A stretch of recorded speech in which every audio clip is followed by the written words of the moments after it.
So, Shakur Stevenson is the most ducked fighter in boxing. Literally, he's the most ducked fighter in boxing.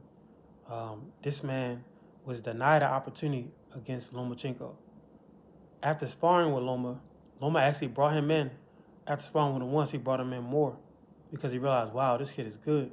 But he never gave him an opportunity to fight. And remember, Loma didn't even want to fight Devin. Loma thought Devin was too big. The only reason Loma fought Devin is because Devin was able to get all the belts, and Loma always wanted to be undisputed. Before fighting him, Loma said, is this lightweight or heavyweight? Because he saw how big Devin was. But Loma never really wanted that smoke with the top young talent at 135. And I don't blame him because really Loma is a 130 pounder. So he's a blown up 130 pounder. So you get in there with somebody who's just as skilled or more skilled than you and they're bigger than you, the skilled big man usually beats the skilled little man. Now, as far as Pitbull, he ducked Shakur and nobody gave him no smoke. Pitbull said, oh, he's just going to run.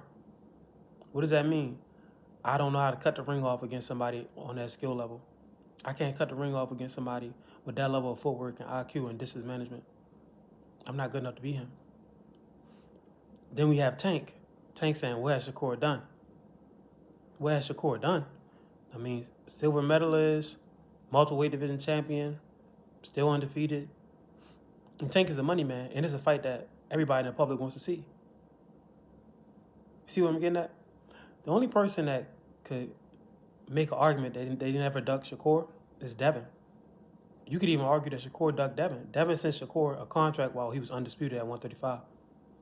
Shakur won at 50-50, even though he had not accomplished nothing of the likes of Devin Haney. Devin was undisputed. Shakur won at 50-50, or he wanted to renegotiate. Devin sent him the same deal that he got from Kambosos, that 25%. Shakur was supposed to bite that. But I think Shakur understands with Devin's size and his skill, that's going to be the toughest challenge of his career, whether people want to admit it or not. Because people don't like to give Devin his flowers for, his overall greatness as a boxer from what he did at lightweight, jumping to 140 and sparking dudes, minus the Ryan Garcia fight, because you know what happened in that fight. And then what he just did against Brian Norman is just like, this kid's the real deal. But Shakur has been ducked by, let me not forget, Frank Martin. Shakur was trying to make a fight with Frank Martin. I think he offered him $1 million or $2 million or something like that. Frank said no. Of course, we didn't know at that time that Frank had the Tank Davis deal. I don't think Frank ever had any intention of getting in the ring with Shakur. There's only one guy who wants to get in the ring with Shakur.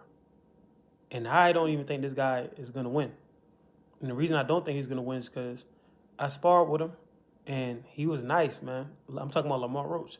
But Lamont Roach, his feet are, like, not really fast, and Shakur's feet are really, really fast. And they kind of fight in a similar style. But Shakur, in my opinion, he has a more slick version of that style and more understanding of that style. Because Lamont fights in that slick style, too. Lamont likes to go to the shoulder roll. Lamont likes to throw really, really crisp punches. And Lamont, the difference is he's more aggressive than Shakur. Lamont is trying to knock you out. He was trying to knock me out when we sparred. And I seen him knock out other dudes, like in the sparring and stuff. But, Shakur, that's not really his game. So maybe that aggression could give Lamont the edge, because it definitely gave him the edge in the Tank fight. It's like Tank wasn't ready for that level of in-your-face aggression. But the point being is that most of these guys don't really want to fight Shakur because they know they're going to lose. Lamont does. Hopefully they can make that fight happen. To me, that fight is 55-45 in favor of Shakur.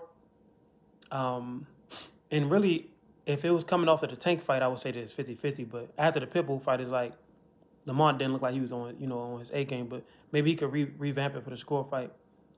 We just got to wait and see. But y'all let me know what y'all think, man. I believe Shakur has been the most ducked fighter in boxing.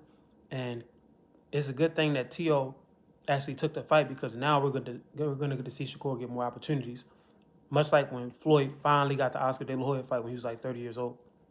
So that's just how boxing goes.